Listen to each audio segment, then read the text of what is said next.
Introducing you to a local author who hopes her new book will have a positive impact and help change some attitudes. I sat down with Warner Robins resident Geraldine Phillips-Davis to get the inspiration behind her novel, In Spite of Color, From Plantations to the White House. My book is about friendship and trust between a master and his slave. They bonded in friendship, which was passed down from generation to generation. And where did you get the idea for this storyline? I visited Charleston, South Carolina, where the slave ships used to dock, and the slaves were auctioned off at the auction block. And I interviewed some of the descendants of slaves, and they taught me a lot about what went on during that time. And I was inspired to write a story about the slaves from a positive perspective. Okay, now you talked about going to Charleston, South Carolina, actually interviewing folks. Talk about the kind of research that went into writing a book like this.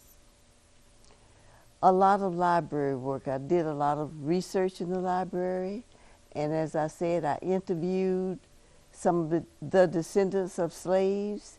They took me on tours. I visited plantations. I toured southern mansions. I went inside a slave cabin, which is no bigger than your kitchen, and I saw the rice fields that are now barren. They don't plant rice in Charleston anymore. Now, you talk about some heavy-hitting issues in this book. Where do you feel we are today in regards to race relations?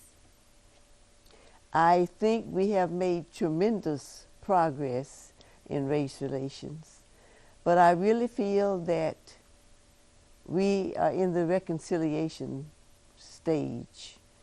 We haven't gotten to where we need to go, but I think we are well on our way. And you feel that maybe you can help do that with your story? That is my hope.